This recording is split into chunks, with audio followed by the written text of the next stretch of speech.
Kedua, permasalahan terbatasnya ketersediaan air baku. Saat ini beberapa daerah kesulitan untuk memperoleh sumber air baku yang berkualitas dan berkelanjutan karena faktor lingkungan dan perkembangan penduduk, termasuk akibat dari pemekaran daerah.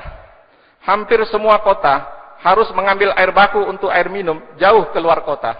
Untuk itu diperlukan upaya-upaya untuk mengatasinya, antara lain melalui program regionalisasi pemanfaatan air baku.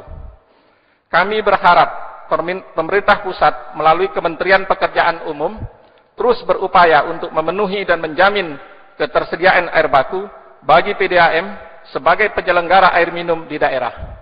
Namun kami menyadari bahwa hal ini tidak dapat berjalan dengan baik tanpa adanya dukungan dari pemerintah daerah.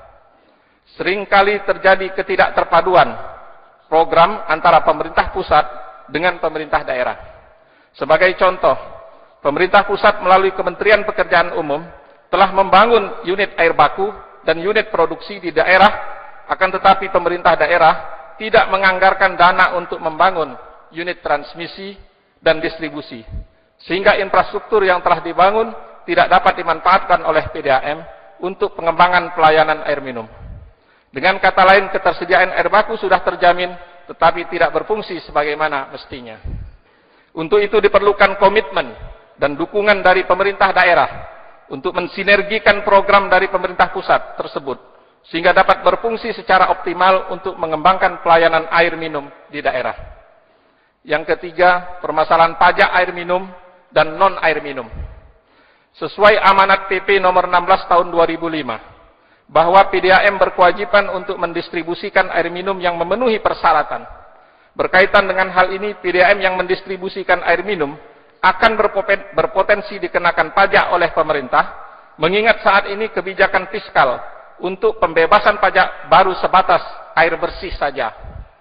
Dalam hal ini terjadi kerancuan terminologi antara air minum dan air bersih yang menyebabkan fasilitas pembebasan pajak di sektor air minum belum sejalan dengan tujuan MDGs, yaitu untuk menyediakan akses air minum yang aman dan sanitasi yang layak untuk melindungi masyarakat. Untuk itu kami mohon agar fasilitas pembebasan pajak di sektor air minum agar lebih diperjelas lagi, baik untuk air minum maupun non-air minum, dan diharapkan dapat disamakan dengan produk lain yang mendapat pembebasan pajak. Yang keempat, permasalahan pelaksanaan tata kelola perusahaan yang baik atau Good Corporate Governance atau GCG. Pelaksanaan tata kelola perusahaan yang baik atau GCG di lingkungan PDAM masih bersifat himbauan. Berbeda dengan penerapan GCG di lingkungan BUMN yang merupakan kewajiban yang ditetapkan melalui keputusan Menteri BUMN.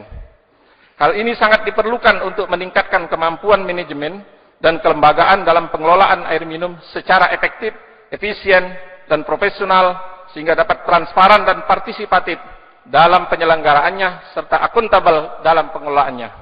Untuk itu kami mendorong untuk sesegera mungkin dilaksanakan penerapan tata kelola perusahaan yang baik di lingkungan PDAM dalam rangka untuk pengembangan pelayanan air minum.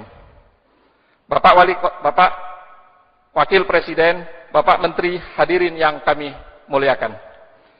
Kami berharap melalui penyelenggaraan IWEB 2013 kali ini, semua permasalahan yang terjadi tersebut dapat kita carikan solusinya secara bersama-sama.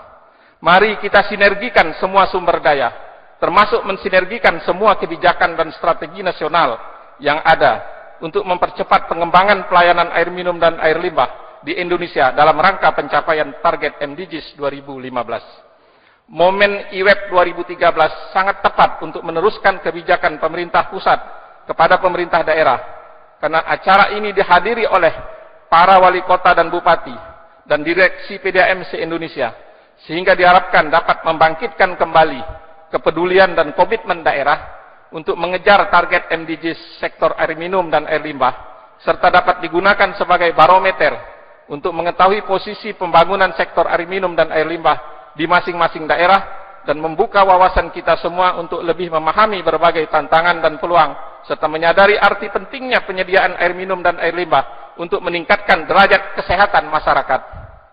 Di samping itu juga, Forum IWEB 2013 diharapkan dapat memfasilitasi akses pendanaan infrastruktur air minum dan air limbah melalui fasilitas pemerintah untuk penjaminan dan subsidi bunga melalui Perpres 29 tahun 2009 dan Forum Mitra Bisnis untuk pembiayaan investasi air minum dan air limbah melalui kerjasama pemerintah dan swasta.